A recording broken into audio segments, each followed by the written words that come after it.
নমস্কার। আজকে আমি আমার এই চ্যানেলে যেটার নাম দিয়েছি আমি দ্য অর্থোডক্স থিঙ্কার, সেখানে প্রথমবার ভিডিও আপলোড করছি। আমি জানি না কতজন মানুষের কাছে কিংবা কত ফোনে ফোনে এই ভিডিওটা ছড়িয়ে পড়বে বা আমার এই চ্যানেলটা ছড়াবে, আমার তার সম্বন্ধে কোনো ধারণা নেই। এবং আমি এটাও বিশ্বাস করি বা এটাও আশা করি যে এই ধরনের চ্যানেলগুলোয় বেশি একটা সাবস্ক্রাইবার কিংবা তথাকথিত ফলোয়ার্স পাওয়া যায় না। কিন্তু আমি আজকে আমার এই চ্যানেলটা শুরু করার কারণ একটাই, কোনো অর্থ লোভে নয়, কোনো অন্য যশ খ্যাতি ইত্যাদির লোভেও নয়, ভিউয়ার্স ফলোয়ার্স পাওয়ার লোভেও নয়। আমি কিছু কথা বাণী, কিছু চিন্তাধারা আপনাদের মধ্যে ছড়িয়ে দিতে চাই। আপনারা সেগুলোকে নিয়ে ভাববেন। যদি একটা মানুষও ভাবেন, আমি মনে করব আমার চ্যানেলটার সার্থকতাটা ওখানে। প্রথমে একটু বলি যে এই চ্যানেলটার নাম আমি অর্থোডক্স থিঙ্কার কেন দিলাম। অর্থোডক্স থিঙ্কার আমি এই কারণেই দিয়েছি যে দেখুন, যে আমরা প্রযুক্তিগত দিক থেকে কত উন্নতি করেছি। আজকে আমরা আর্টিফিশিয়াল ইন্টেলিজেন্সের যুগে দাঁড়িয়ে আছি, যেখানে নাকি একটা মেডিকেল রিপোর্ট এআই চ্যাটবটকে বা ওই রকম সমস্ত জিনিসকে আপলোড করে দিলে তারা পুরো একেবারে ওষুধপত্রও বলে দিচ্ছে যে কি কি খেতে হবে বা কি কি এর প্রতিকার।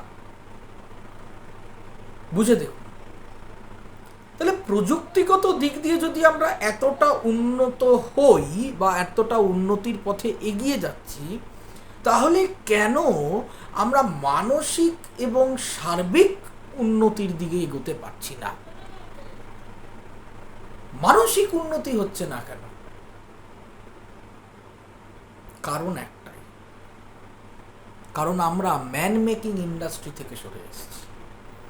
আমরা technology making industry, goods making industry, so call manufacturing and services sector, সেখানে অত্যন্ত প্রাধান্য দিয়েছি, দেওয়াটাও দরকার। কিন্তু যে ম্যান মেকিং ইন্ডাস্ট্রিটা, সেটাকে আমরা ভুলে গেছি। কিন্তু একটা কথা মাথায় রাখবেন,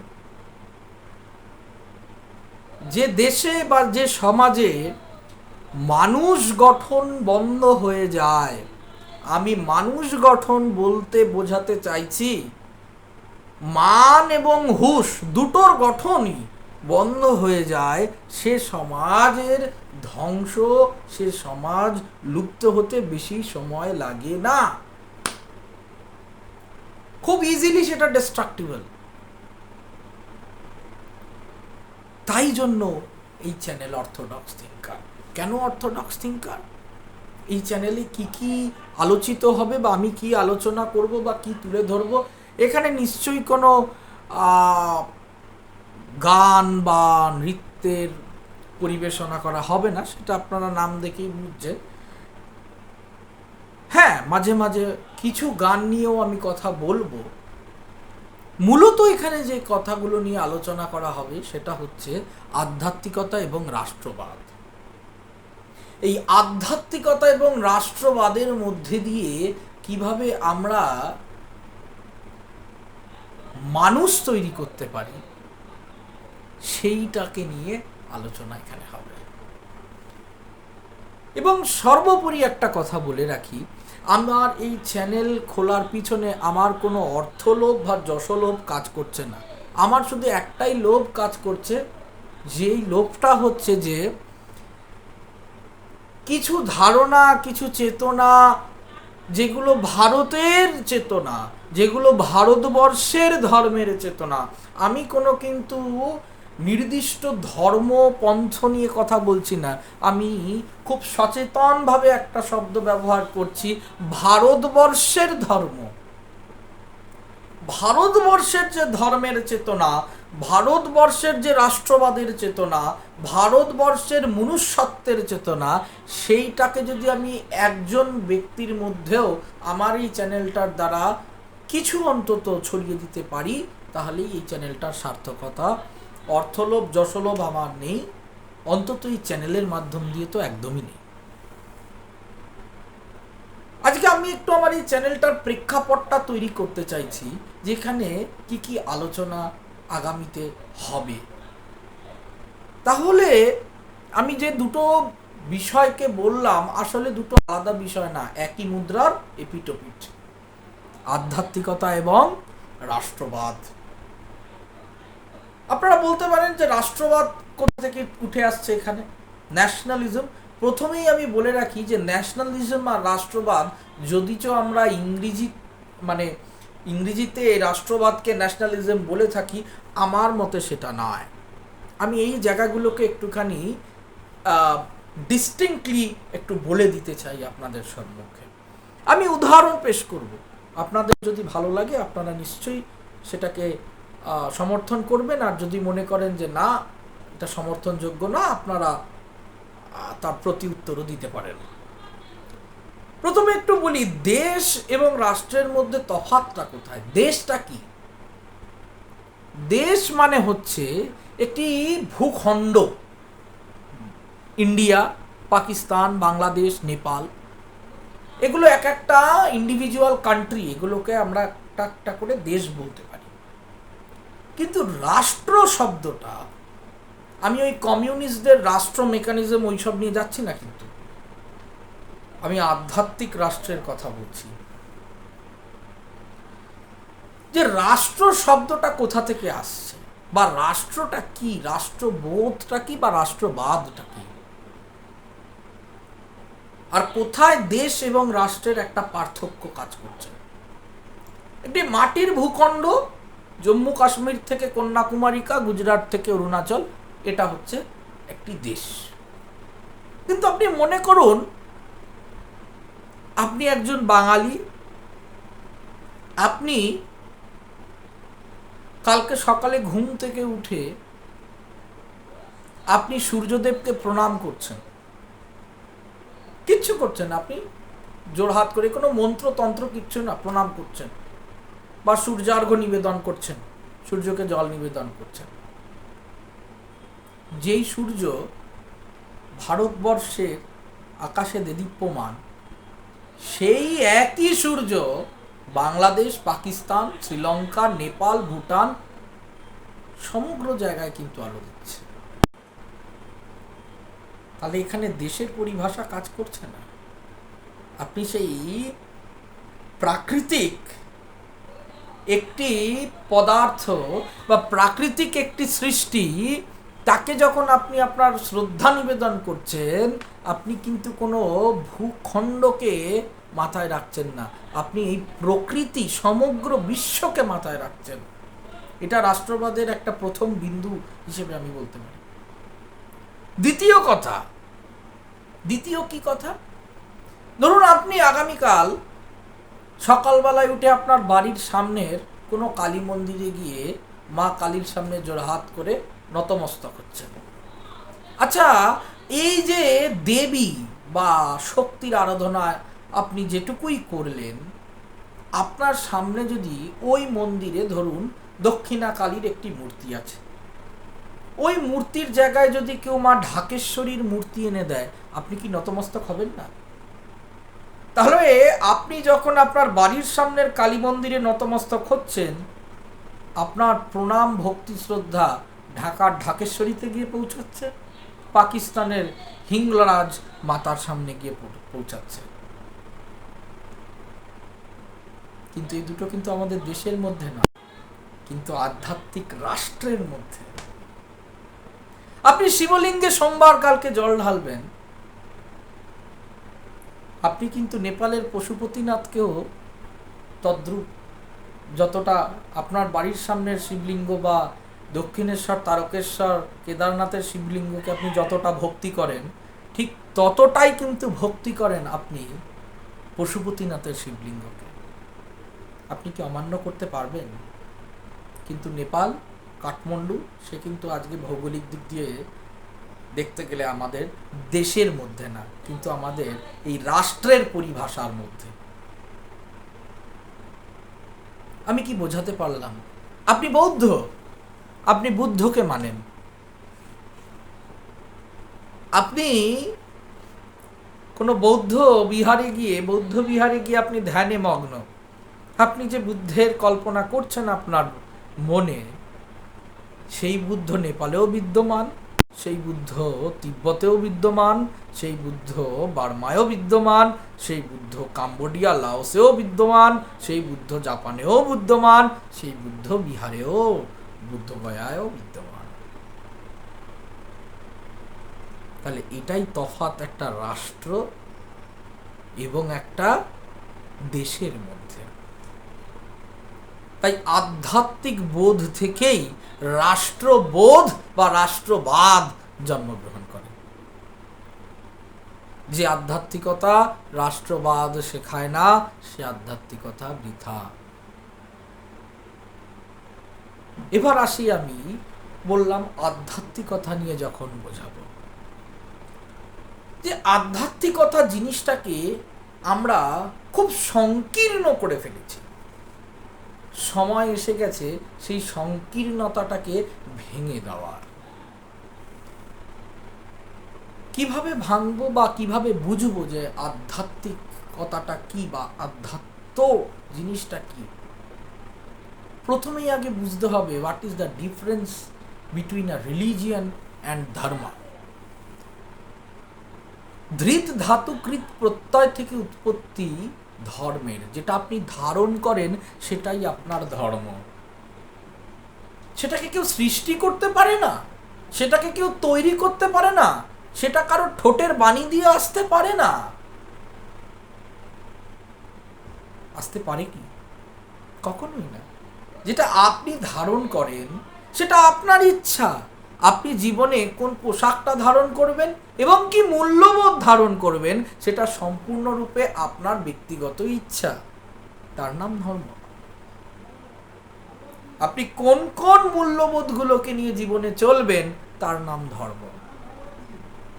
এই মূল্যবোধটার পরিধিটা আমরা যতটা ভাবি যে আমাদের মোরাল সায়েন্সের ক্লাসে পড়ানো হতো, সেই যে মোরাল ভ্যালুস, ততটুকুতে কিন্তু এর পরিধিটা সীমাবদ্ধ নয়। এর পরিধিটা অনেক বড়।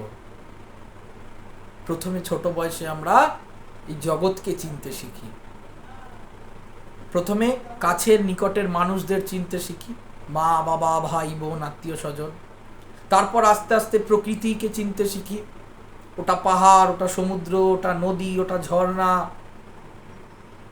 আস্তে আস্তে সমাজের নিজের যে একটা সার্কামফারেন্স, সেখান থেকে বেরিয়ে গিয়ে আমরা নতুন মানুষ, নতুনভাবে প্রকৃতিকে আরও চিনতে পারি।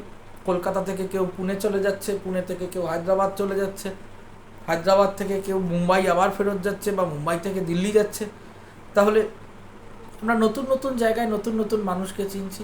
যখন এই চেনাটা একটা পিকে পৌঁছে যায়, মানুষ যখন শ্রান্ত হয়ে যায়, যখন মানুষ ক্লান্ত, তখন মানুষ কি খোঁজে? তখন মানুষ খোঁজে শান্তি। তোমারে দাও আশা পুরাও, তুমি এসো কাছে, কবিগুরু বলছেন। তাহলে সেই শান্তির খোঁজ যখন হয়, শান্তির খোঁজের দুরকম রাস্তা বাতলে দেওয়া হচ্ছে। একটা শান্তি এই পারিপার্শ্বিক জগতের মধ্যে থেকেই, তুমি এই জগতের মধ্যে শান্তি খোঁজো। কেউ শান্তি খুঁজতে হিল স্টেশনে যাচ্ছে, কেউ সমুদ্র সৈকতে যাচ্ছে, কেউ বা আবার কোনো একটি নাইট ক্লাবে বা বারে গিয়ে নৃত্য করছে, সেখানে সে শান্তি পাচ্ছে।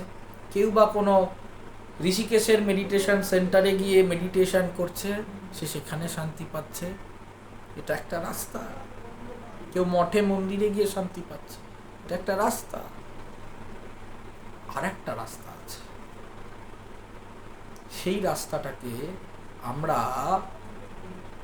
জানি না কেন, কিন্তু সম্পূর্ণরূপে ভুলে গেছি, যে নিজের মধ্যে ফিরে যাওয়া, এটাও একটা ধর্ম। নিজের মধ্যে ফিরে যাওয়া মানে কি? এই দেহের মাঝেই, এই শরীরের মাঝেই পরমানন্দের, পরম তত্ত্বের, সেই সচ্চিদানন্দ স্বরূপের নিবাস স্থান। যাকে বাইরে খুঁজছি সে ভিতরেও আছে, নাহলে আমি তো থাকতাম না। সেই নিবাস স্থানটাকে যদি বাইরে না খুঁজে একটু ভেতরে খোঁজার চেষ্টা করি, তাহলেও কিন্তু শান্তিটা পাওয়া যায়। তাহলে ধর্মটা শুধু মোরাল ভ্যালুজ, ইফ, ডোন্টস, বাটস, এগুলোতে সীমাবদ্ধ নয়। ধর্ম মানে হচ্ছে কি ধারণ করবেন আপনি?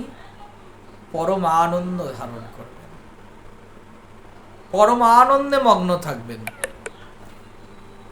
শ্রীমদ্ ভাগবতের প্রথম শ্লোকে ভগবানকে বলা হচ্ছে সচ্চিদানন্দ রূপায় বিশ্বৎপত্তাদি হেতবে তাপত্রয় বিনাশায় শ্রীকৃষ্ণম ভূয়াম নুমঃ।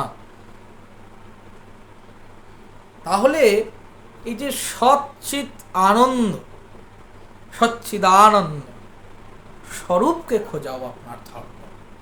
কারণ আপনি শান্তি চান, আপনি স্টেবিলিটি চান। তাহলে যেখানে আপনি আনন্দ চান, সেটা কিন্তু কোনো রিলিজিয়ন বা মাযহাব হতে পারে না। কারণ এই রিলিজিয়ন, মাযহাব মানে কি? those words spoken from the lips of a person, সেটা হয়ে যায় একটা রিলিজিয়ান বা একটা মাযহাব বা একটা গ্রন্থ। সেখানে বলে দেওয়া হয় এটা যদি না মানো তাহলে তোমার নরকবাস, এটা যদি তুমি না মানো তাহলে তুমি স্বর্গ লাভ করতে পারবে না। সেটা কখনো ধর্মই হতে পারে না। ধর্ম কি বলে? ধর্ম বলে হচ্ছে আমি তোমাকে বলে দিলাম, বা বিভিন্ন আমি সূত্র দিয়ে দিলাম, এবার তোমার যেটা পছন্দ তুমি করো। তাই জন্যই কিন্তু শ্রীমদ্ ভাগবত গীতায় অষ্টাদশ অধ্যায় গিয়ে শ্রীকৃষ্ণ অর্জুনকে কি বলছেন? শ্রীকৃষ্ণ অর্জুনকে বলছেন যথো ইচ্ছা করস্যসি, যে আমি তোমাকে কিছু উপদেশ মাত্র দিলাম, এবার তোমার বিবেচনা, তোমার বিবেক, তুমি কি করবে। অতএব আমাদের ভারতবর্ষের যেটা ধর্ম, আমি খুব সচেতনভাবে এই শব্দটা ব্যবহার করছি, ভারতবর্ষের ধর্ম। আমি কিন্তু কোনো হিন্দু, বৌদ্ধ, জৈন, শিখ এই শব্দগুলো ব্যবহার করতে নারাজ। আমি ভারতবর্ষের ধর্ম বলছি। ভারতবর্ষের ধর্ম শিখায় তোমার কাছে উপনিষদ আছে, তোমার কাছে বেদ আছে, বেদান্ত আছে, বেদাঙ্গ আছে, পুরাণ আছে, ইতিহাস আছে, আরো কত কিছু আছে। তুমি তার মধ্যে থেকে তুমি নির্ণয় করে নাও কোন রাস্তাটা তুমি নেবে। তোমার কাছে পতঞ্জলির যোগসূত্রও আছে। কৃপা করে আবার পতঞ্জলি মানে আপনারা ভাববেন না যে পতঞ্জলি শুধু কোনো একটি কোম্পানির নাম। পতঞ্জলি যোগ গুরু, যোগ ঋষি, যার থেকে যোগসূত্র নেমে আসছেন, তিনি কিন্তু অনেক প্রাচীন কালের ঋষি ছিলেন। তাহলে আমাদের কাছে পতঞ্জলির যোগসূত্রও যেমন আছে, আমাদের কাছে বেদান্ত আছে। বেদান্তের প্রথম সূত্রে বদরায়ণ ঋষি বললেন, কি বললেন? অথাতো ব্রহ্ম জিজ্ঞাসা, মানে অতএব, অতঃপর, সমস্ত কিছু ভ্রমণ করার পরে, সমস্ত কিছু দেখাশোনা বোঝার পরে মানুষ যেখানে এসে উপনীত হয়, এসে যে শেষ প্রশ্নটা করে তার নামই হচ্ছে ব্রহ্ম জিজ্ঞাসা। কেন ব্রহ্ম জিজ্ঞাসা? কারণ ব্রহ্ম জিজ্ঞাসা মানে হচ্ছে সেই সচ্চিদানন্দে ফিরে যাওয়ার জিজ্ঞাসা, সেই আনন্দ লহরীতে ভাসার জিজ্ঞাসা, সেই আনন্দ লহরীতে নিজেকে মাতিয়ে নেওয়ার জিজ্ঞাসা, তারই নাম হচ্ছে ব্রহ্ম জিজ্ঞাসা। তাই অথতো ব্রহ্ম জিজ্ঞাসা। আপনারা এবার বলতে পারেন বেদান্তই আমি কেন মানবো যদি ইফস বাটস মানে কোনো ডিরেক্টিভ প্রিন্সিপালস তো নেই যেটাকেই আমাকে মানতে হবে। ধর্ম মানে তো সেটা না, আমি আগে যেটা বললাম। তাহলে এই বেদান্ত যে আমি মানবো, কেন মানবো? কেউ আমাকে বলে দিচ্ছে অথা তো ব্রহ্ম জিজ্ঞাসা, অতএব তুমি ব্রহ্মের সন্ধান করো, ব্রহ্মকে নিয়ে জিজ্ঞাসা করো। আমি কেন করব, কেন মানব? করেন না। আপনি যদি সচ্চিদানন্দ স্বরূপের অন্য কোনো জায়গা থেকে সন্ধান পান, তাহলে সেটাই আপনার জন্য প্রযোজ্য। এ সূত্রে আরো একটি কথা বলে রাখি, বেদান্তে শঙ্করাচার্য যে ভাষ্য করলেন, শাঙ্কর ভাষ্য, সেখানে তিনি অদ্বৈতবাদকে স্থাপনা করলেন। পরবর্তীকালে বৈষ্ণবাচার্যেরা যখন সেই একই বেদান্ত, সূত্র এক, কিন্তু তারা কিন্তু নিজের মতবাদ দিলেন। ভারতবর্ষের ধর্মে সূত্র দেওয়া থাকে, মতবাদ নিজের নিজের, যেটা যার জন্য প্রযোজ্য। কি সুন্দর একটা পরিকল্পনা আপনি ভাবুন, একটা সূত্র খালি দেওয়া আছে। এটা কোনো সেই ম্যাথামেটিক্সের যে ত্রিভুজের 3টে কোণ যোগ করলে 180 ডিগ্রি হতেই হবে এমন কোনো ব্যাপার নয়। এই অথতো ব্রহ্ম জিজ্ঞাসা শঙ্করাচার্য নিজের অদ্বৈতবাদ স্থাপন করলেন, মাধবাচার্য নিজের দ্বৈতবাদ স্থাপন করলেন, জগৎগুরু রামানুজাচার্য, জগৎগুরু রামানন্দাচার্য তারা শ্রীভাষ্য আনন্দভাষ্যে বিশিষ্ট অদ্বৈত স্থাপনা করলেন, নিম্বার্কাচার্য তিনি শুদ্ধ দ্বৈত অদ্বৈতবাদ স্থাপনা করলেন, বিষ্ণুস্বামী সম্প্রদায় বল্লভাচার্য ইত্যাদি সেই মহাপুরুষেরা তারা শুদ্ধ অদ্বৈতবাদ স্থাপনা করলেন। তাহলে ভেবে দেখুন, একটি সূত্র দেওয়া হয়েছিল খালি, অথতো ব্রহ্ম জিজ্ঞাসা। সেখান থেকে আমরা এক একটি দর্শন তৈরি করে নিতে পেরেছি। এইটা ভারতবর্ষের ধর্ম।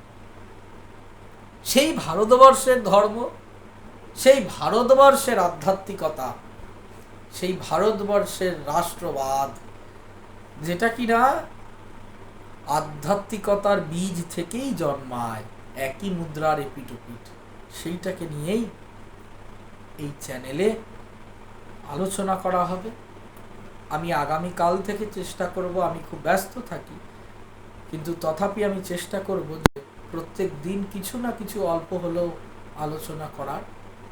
আমি সেই আলোচনাটা করব, আপনারা আমার সঙ্গে থাকবেন, এবং যদি ভালো লাগে আপনারা এই যে কথাগুলো আমি বললাম সেগুলোকে নিয়ে একটু ভাববেন। যদি মনে করেন যে হ্যাঁ সমর্থনযোগ্য, অবশ্যই সহমত পোষণ করবেন। যদি মনে করেন যে না, এখানে আমার অন্য একটা দৃষ্টিভঙ্গি কাজ করছে, পূর্ণ স্বাধীনতা আছে আপনার তার প্রতি উত্তর দেওয়া। ভালো থাকবেন, শুভরাত্রি, নমস্কার।